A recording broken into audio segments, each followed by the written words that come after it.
हार्टोन skill centre 151 near Chhoturam chowk above Central Bank of India Gohana.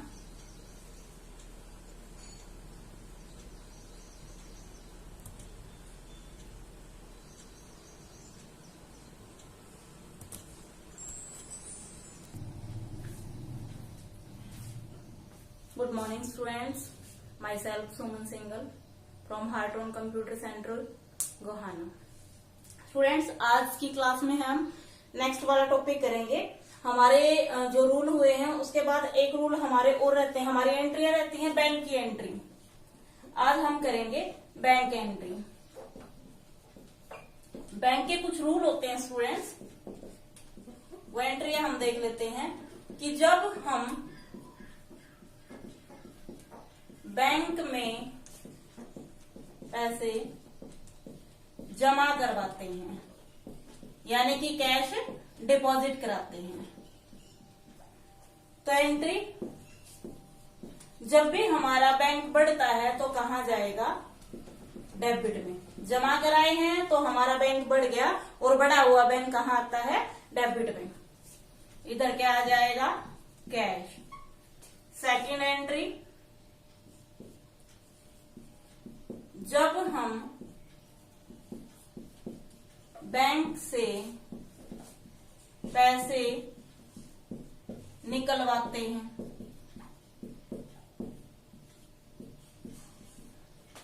Entry, अब bank से पैसे निकाल लिए तो बैंक क्या हो गया?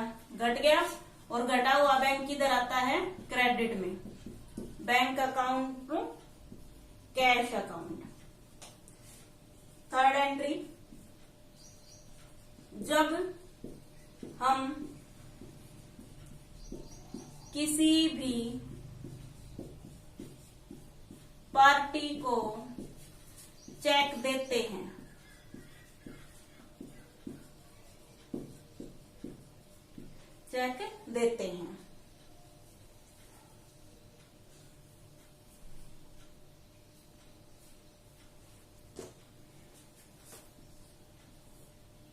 अब आपने चेक दिया है, जिस भी पार्टी को आपने चेक दिया तो वो उस चेक को ये तो नहीं कि अपने पास रख लेगा, क्योंकि उसको कैश तभी मिलेगा जब वो उसको बैंक में लगाएगा। और जैसे ही वो बैंक में लगाएगा तो आपके खाते से पैसे लेस हो जाएंगे, यानी कि आपका बैंक क्या हो जाएगा? घट जाएगा। और घटा हुआ बैंक यानी कि बैंक की जो एंट्री, ये तो पता लग गया कि बढ़ा हुआ बैंक डेबिट में आएगा, घटा हुआ बैंक क्रेडिट में जाएगा, लेकिन उसमें सिचुएशन क्या क्या है वो आपको बताई जा रही है। कैश अकाउंट, जब बैंक में पैसे डिपॉजिट कराते हैं तो बैंक बढ़ गया, बढ़ा हुआ बैंक डेबिट में। जब निकलवाते हैं तो घटा हुआ बैंक क्रेडिट में। जब हम किसी भी पार्टी को चेक देते हैं तो उसने चेक बैंक में लगाया और हमारा जो खाता क्या है, हमारे खाते से पैसे लेस हुए और हमारा बैंक घट गया और घटा हुआ बैंक कहाँ पे आ गया? क्रेडिट में। नेक्स्ट एंट्री,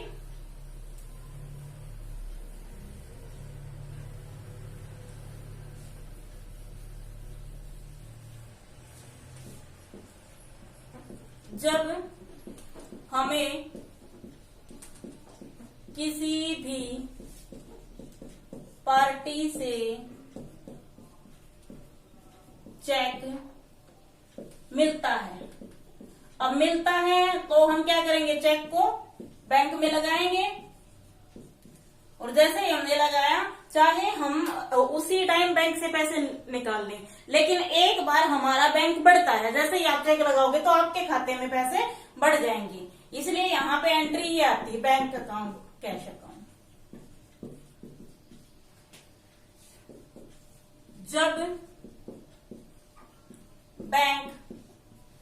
बैंक चार्जेस काटता है, यानी कि कोई भी आप बहुत सारे चालान होते हैं जो आप कटवाते हो, या बहुत सारी ऐसी चीजें होती हैं जिन पे हमारे बैंक के चार्ज लगते हैं, बैंक चार्जेस काटता है, तो उस टाइम पे हमारा बैंक घटता है। तो यहाँ पे आपने ये नहीं दिखाना कि बैंक से पैसे निकाले हैं या हमने किसी पार्टी को चेक दिया है, इस वजह से हमारा बैंक घटा है। आपको वो रीजन देना है जिस वजह से आपका बैंक घटा है। आपका बैंक घट गया और बैंक घटा हुआ कहाँ आ गया? क्रेडिट में। अब जो बैंक घटा वो किसकी वजह से? क्योंकि बैंक ने चार्ज लिए हैं, तो यहाँ पे आपने क्या दे देना है? बैंक के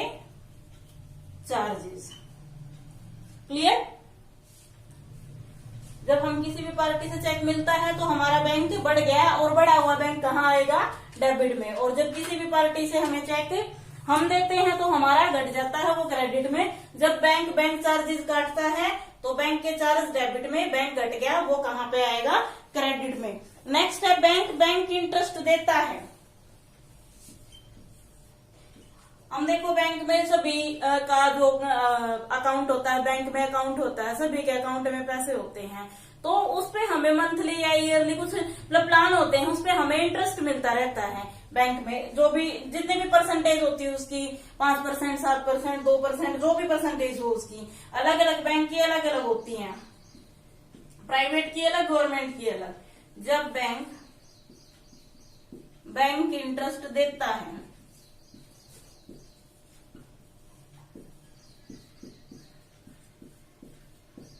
अब बैंक ने इंटरेस्ट दिया तो देखो जितना भी हमारा इंटरेस्ट बनता है, हमारे जितना भी हमारा बैंक में पैसा है, तो उसके अकॉर्डिंग जितना भी हमारा बैंक बढ़ता है, तो वो बैंक बढ़ा हुआ, ये नहीं कि हमने बैंक में कैश डिपॉजिट कराया था हमारा बैंक इसलिए बढ़ गया।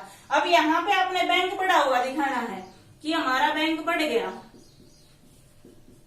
Bank account. तो यहाँ पे बताना है कि बैंक किसकी वजह से बढ़ा है, अब बैंक इंटरेस्ट की। आप अपनी पासबुक भी कभी कंप्लीट कराते हो ना, तो उसमें देखना कि बाय इंटरेस्ट लिखा हुआ होता है, उसमें पासबुक में आप देखोगे ना, तो इंटरेस्ट जितना भी आपको मिला है उस इंटरेस्ट के अकॉर्डिंग ही आपका बैंक खाता बढ़ा हुआ मिलता है।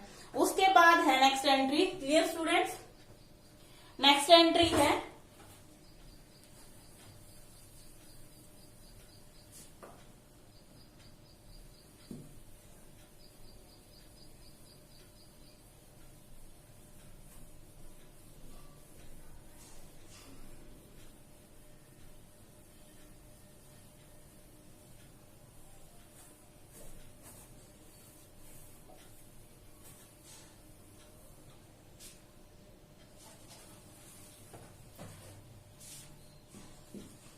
जब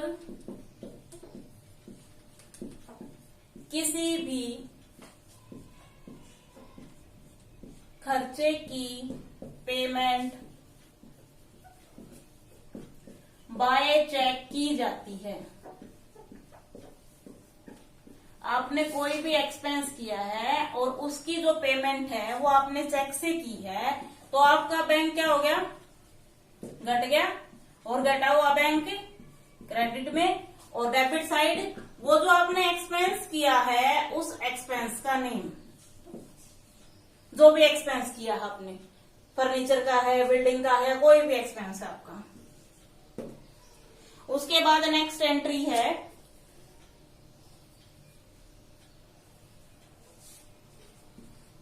जब हम कोई भी एसेट्स नगद खरीदते हैं और उसकी पेमेंट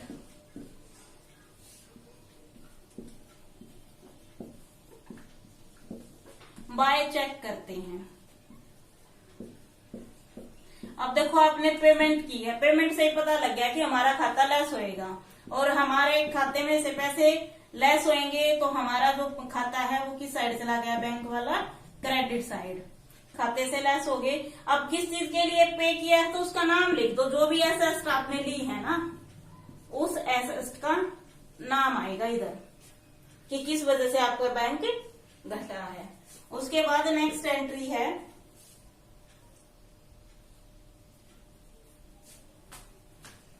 जब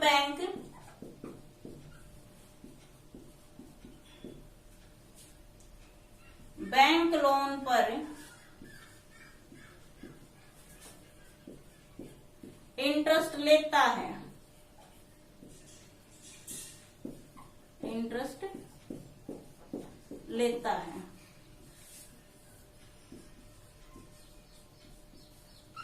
अब बैंक ने क्या लिया, बैंक तो आपका घटा, लेकिन बैंक किस वजह से घटा वो आपने यहां पे लिख देना है। बैंक अकाउंट, बैंक किसकी वजह से, बैंक के इंटरेस्ट की वजह से।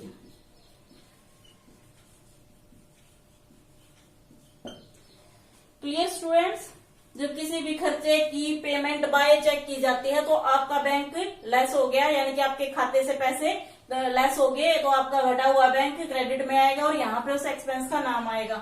जब हम कोई भी एसेट्स नकद खरीदते हैं और उसकी पेमेंट बाय चेक करते हैं, आपने पेमेंट की है, आपके खाते से पैसे लेस हो गए, आपका बैंक घट गया, घटा हुआ बैंक कहाँ आएगा, क्रेडिट में। उसके बाद उस एसेट का नाम आ जाएगा डेबिट में, जिसके लिए आपने वो पे किया है। जब बैंक लोन पर इंटरेस्ट लेता है तो आपका बैंक घटेगा, घटा हुआ बैंक क्रेडिट में, और आपका जो बैंक घटा है वो किस वजह से घटा है वो आपने कहाँ देना है, डेबिट में। एक एंट्री और रहती है स्टूडेंट्स, एक सिचुएशन, ये सारी सिचुएशंस होती हैं बैंक की एंट्री में।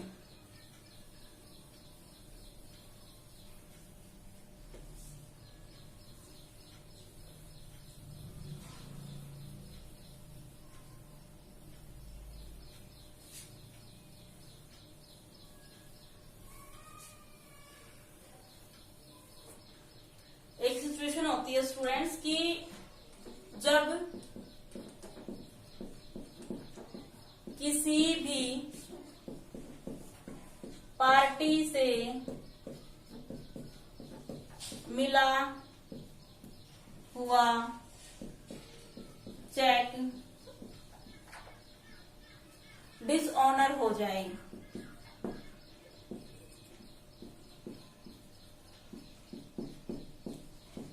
डिसऑनर को हिंदी में बोलते हैं अनादरित। डिसऑनर का मतलब क्या होता है? डिसऑनर का मतलब होता है कि अगर मान लो आपको कोई ऐसा चेक मिला है या आपने किसी को ऐसा चेक दिया है कि आपके खाते में पैसे नहीं है, तो वो बाउंस हो जाए ऐसी सिचुएशन में, या वो कैंसिल हो जाए ऐसी सिचुएशन में, या फिर आपने जो चेक दिया है और सामने वाली पार्टी ने वो ड्यूरिंग पीरियड, यानी कि जो भी उसकी वैलिडिटी होती है 3 महीने की 2 महीने की, उस वैलिडिटी के अंदर नहीं, वैसे बैंक की 3 महीने की होती है, अगर 3 महीने के अंदर उसने वो चेक नहीं लगाया तो वो आउट ऑफ पीरियड चला गया। तो ऐसी 2-3 सिचुएशन होती हैं जिसमें बैंक पार्टी से मिला हुआ चेक डिसऑनर हो गया। पार्टी ने तो आपको चेक दे दिया लेकिन वो बाउंस हो गया, कैंसिल हो गया, रद्द हो गया किसी भी कारणवश, तो आपकी एंट्री क्या जाएगी? अब देखो, आपको चेक तो मिला था, आपने बैंक में भी लगाया, लेकिन वो डिसऑनर हो गया, आपका बैंक तो बढ़ा नहीं, तो बैंक कहाँ रहेगा? क्रेडिट में। ऐसी सिचुएशन है, यहाँ पे पार्टी नाम रहेगा, उस पार्टी का नेम, जिस भी पार्टी ने आपको वो चेक दिया था। कब तक? जब तक या तो वो आपको दोबारा दूसरा चेक ना दे दे, आपको कैश ना दे दे, तब तक उस पार्टी का नाम रहेगा। जैसे ही पार्टी ने आपको कैश दे दिया या आपको दूसरा चेक दे दिया तो एंट्री चेंज हो जाएगी। एंट्री चेंज होने के बाद डेबिट क्रेडिट फिर चेंज हो जाएगी। अगर आपको मिल जाता है तो मिलने के बाद आपका बैंक बढ़ जाएगा, बैंक यहाँ आ जाएगा और यहाँ पर कैश चला जाएगा। ये सिचुएशन होती है। Clear students? तो स्टूडेंट्स, आज हमारे सारे जो रूल हैं वो कंप्लीट हो गए हैं। कल मैं आपको सभी रूल से रिलेटेड आपको बहुत सारी एंट्रियां कराऊंगी। देखो स्टूडेंट्स, आपको जितनी भी वीडियो सेंड की जाती हैं वो आपने ध्यान से देखनी है, तभी आपको सारे रूल क्लियर होंगे। जो स्टूडेंट्स कॉमर्स साइड से नहीं है, जरूरी नहीं है कि वो पूरी 11th की बुक को उठा के रीड करें। जो काम मैं यहाँ पे करा, ये एक रियल मान के चलो कि स्टूडेंट्स आपको एक तरह से बिल्कुल पूरे मटेरियल में से एक क्रीम निकाल के आपको दी जा रही है, उसको बस आपने क्या करना है, अपने फेस पे लगाना है। बस ये क्रीम है आपके लिए।